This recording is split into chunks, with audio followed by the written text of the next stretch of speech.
When you partner with Axon, you immediately gain access to a full range of products and solutions designed to meet the complex needs of today's grower. We carry all major brands and sizes of tires and wheels. We specialize in large diameter wheels for large equipment. We have one of the largest OEM replacement wheel inventories in North America. Known for extreme flotation setups, duals, and triples, we have wheels for all makes and models of tractors, sprayers, combines, and grain carts. If we don't have the wheel in stock, we'll custom build, sandblast, and paint in-house. There isn't a more vast inventory in North America dedicated to helping dealers move more iron. With facilities on the West Coast and in the heart of the Midwest, leverage our 230,000 square feet of indoor inventory to solve any problem a grower may have. Move more iron with Axon.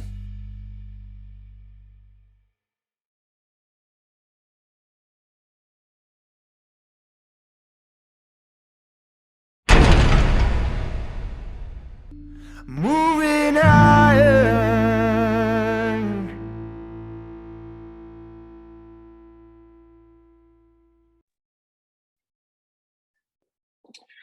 Hello, and welcome to Moving Iron Podcast. I got Dan Strickland on here from UAS, and Dan reached out to me and wanted to come on the podcast and talk about some stuff. So, Dan, appreciate you being on. I'm excited about this. How you been, man? Talk a little bit about who you are and what UAS is. Yeah, absolutely. My name is Dan Strickland. And first off, I wanted to say thanks to Casey for having me on the Moving Iron podcast. And I'm honored to be here. Thank you so much. A little bit about who I am, what I do. So I'm a Marine Corps veteran, so I do have a security background, but I've been in electronic security for 18 years since I got out of college. And what my job to do is to help ag dealers, help heavy equipment dealers keep their facilities safe. So when you folks go home at night, we kick in my company, we watch your yards, and we keep the bad guys away. And if something happens, we make sure law enforcement is there and everything gets taken care of. Right on. Well, I appreciate your service being in the Marine Corps. That's as an honor to have you on here, sir. I appreciate that. Well, thank you. And I hope everybody had a wonderful Memorial Day.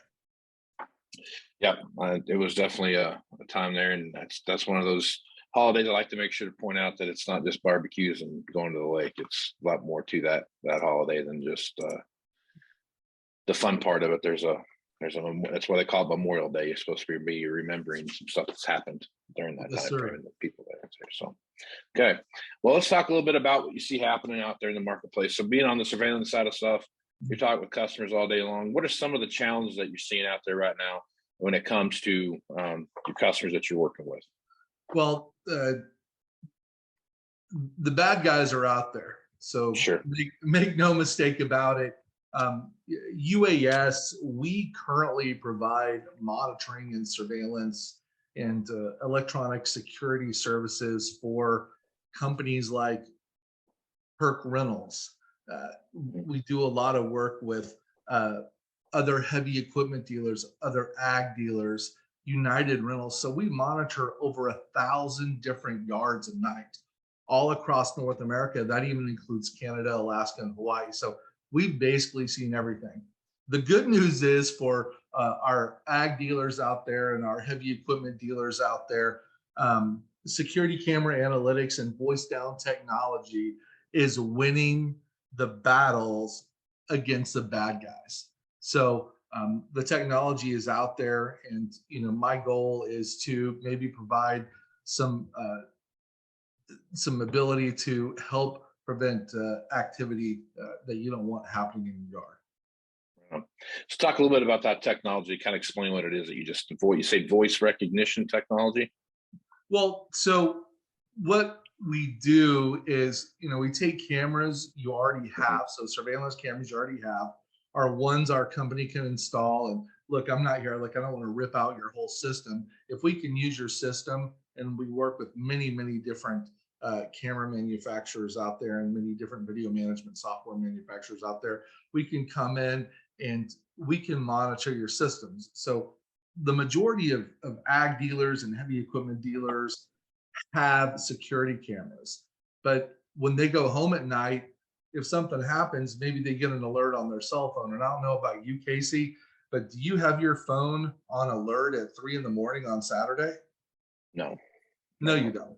So neither do your managers. And, people will try to work as hard as they can to react to that. But now you've got a reactive system. We have our own central station, right? So we're available 24/7. So if there's activity on the site, we use advanced analytics. We're looking through the cameras and we go, okay, so there's somebody out here. It's a bad guy. They shouldn't be here. We will install a loudspeaker at the site where the cameras are installed at, and we will start talking down. Casey, you're using a green shirt. So we'd say, hey, you in the green shirt and the glasses, you need to leave the premises immediately. You're breaking the law. We're going to call the police. And we stay live to the site until everything is taken care of and secure. So that's a big difference. So yeah, you got security cameras. If you're not using monitor, you get to watch the theft in high definition the next morning when you get there and deal with all the paperwork with the insurance company. And remember, your business is also going to get interrupted too as well. Right. Or you can do what we offer and have your site surveilled on the outside. We'll also do work inside too as well. And we'll keep them away before they can really ever step more than a foot or two on your site. Right. So you start looking at how your security systems work and the response times that you see, whether it be through the loudspeaker technology that we're just talking about, or just deploying law enforcement where they need to be working through. Walk through that process a little bit and how that works. Well, you bring up a good point, Casey, is I have zero control over law enforcement response times. Right. So that's actually something I'm a bit of I understand. So I held public office. I was an elected official until last year here in Frisco, Texas. I was on the city council, and Frisco is the safest city in the United States. It's been named the safest city in the United States multiple years in a row. In fact, I was actually endorsed by the Frisco Police Officers Association. So I understand how important it is for police to get out on the site. And so what we do is we notify the police in the area, or it could be a county area. So some of these ag dealers or heavy equipment dealers, they are in more rural areas. So you have a sheriff, right? So we let the sheriff's office know, hey, we're out here. This is what we're doing. And when the system goes into alarm, so if somebody comes in the yard, and you'll be amazed, there will be a big dealership, and you're talking about millions of dollars worth of implements out there, Casey, and there won't be even a fence. They'll just be right up against the highway or right up against the road.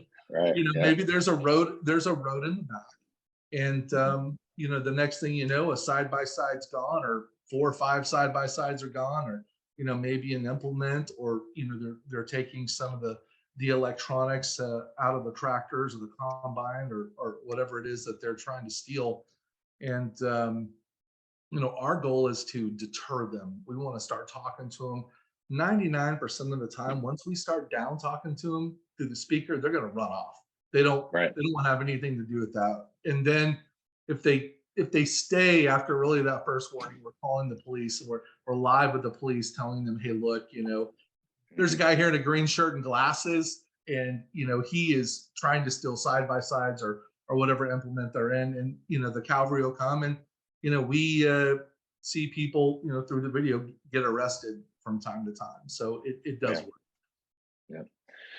So talk a little bit about maybe some of the technology that you run into. Do you see some like geofencing technology coming into play here with some of the stuff that you're working with, where you might get alerted through your system that hey, no, this isn't where it's supposed to be?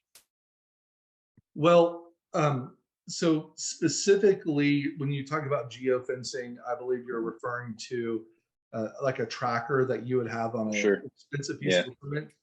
I recommend those as well. So especially if you're leasing the piece of equipment out, you need to know where it is at all time, even though you know it's 15 miles away at a construction site.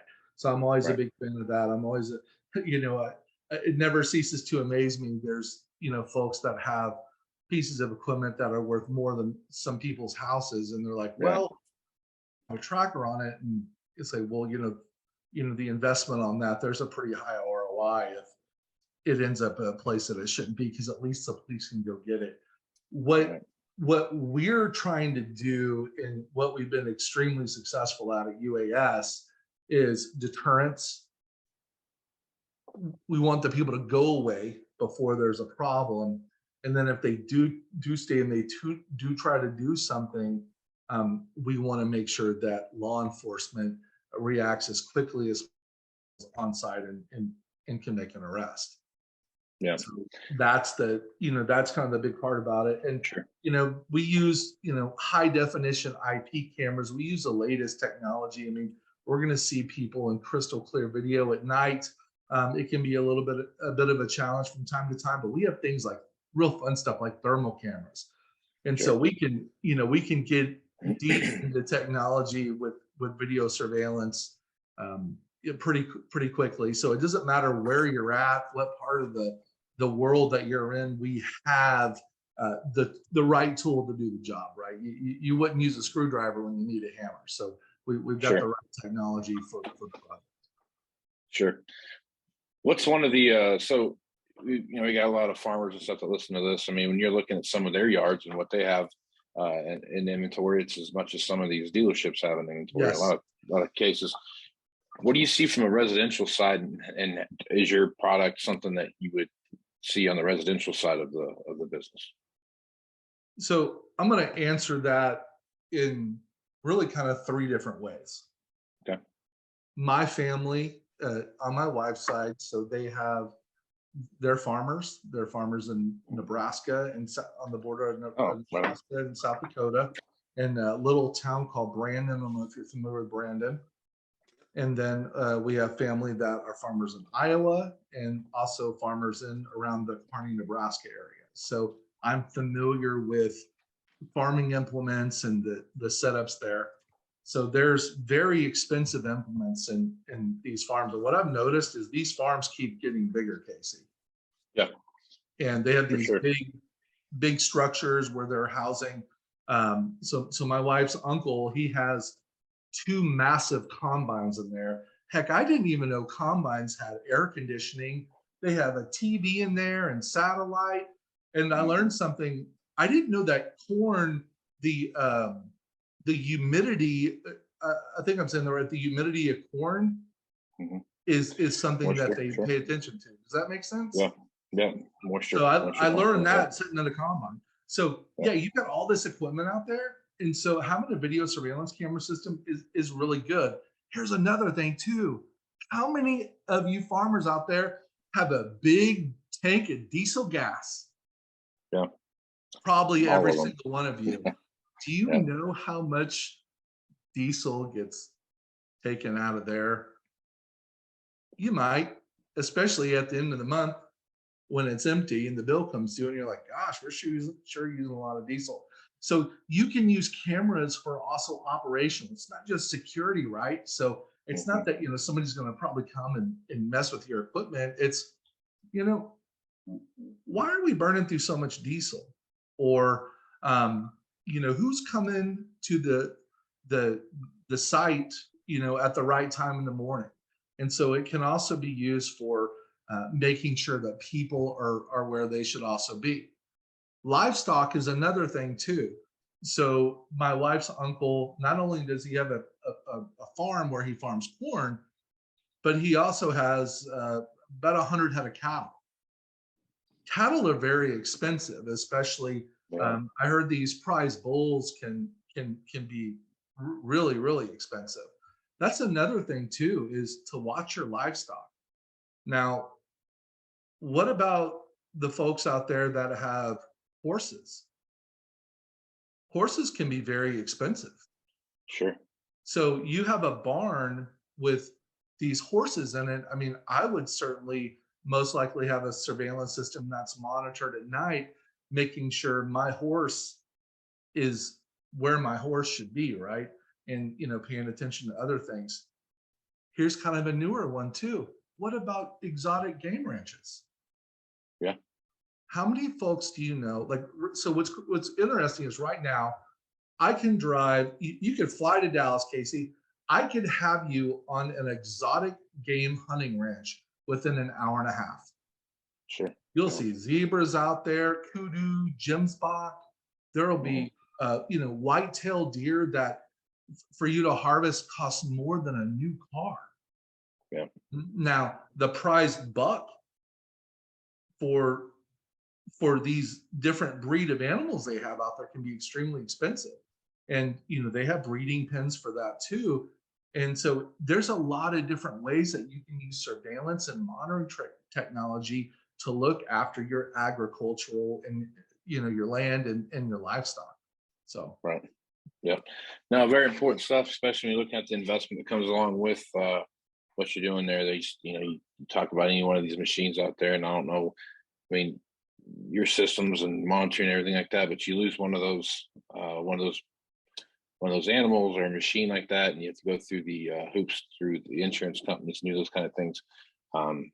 You can really get a return on your assets there pretty quick when you start looking at just the sheer amount of security. I put some security cameras up around my house just the other day, just so I could monitor what was going on when I'm away, and see what's happening. So it's those things that make a big difference in the way that you functionally look and work around things that are out there. So I'm with you that security side of SAMP is getting to be a bigger part in this, like you talked about, especially on the diesel side of it. There's a lot of these diesel tanks that are in a lot somewhere that there's not anybody there, and it's out in the middle of nowhere, and you can go out there and get all the diesel you want, and no one's going to know any different. And it's a big deal to watch that from an investment standpoint, because diesel fuel is not cheap anymore. It's getting more expensive, isn't it? Yeah, definitely doing that. Yeah. Well, Dan, anything that we missed that you want to make sure we cover on this podcast here? If anybody has questions, I'm available. We can talk, and really look forward to providing any help or assistance that farmers would have, or anybody that deals with heavy equipment and ag machinery. Yeah. Right on. And so, Dan, what's the best way to get a hold of you to have that conversation? So you can call me and look, let's talk. There's no bad questions. There's a lot of different situations that I discussed, and here's the good news. Farming's in my family, and I get to visit with ag dealers all the time. In fact, UAS, we monitor many ag dealers across North America. So you're dealing with an organization that knows what they're doing, and we can help protect your investment. And we've been around for over 50 years, and that's a big deal. So my number is 800-634-8502. That's 800-634-8502. And I look forward to talking to you. Right on. Dan, I appreciate you being on the podcast, man. Thank you so much for having me, Casey. Right on. I'm Casey Seymour with Moving Iron Podcast. Check me out on Facebook, Twitter, and Instagram at Moving Iron LLC. Go to LinkedIn at Moving Iron Podcast and check out the video version of this over on the YouTube channel, which is Moving Iron Podcast YouTube channel. Moving Iron Summit's coming up here in Nashville, Tennessee. That's September 11th through the 13th. Get more information at movingironllc.com, or you can send me email at movingironpodcast@movingironpodcast.com. And if you're one of the first 150 people to sign up to good folks over at Axon, they're going to throw you $50 for your registration fee. So take advantage of that. So I am Casey Seymour with Dan Strickland. Let's move some iron, folks. Out. Moving iron in the 21st century.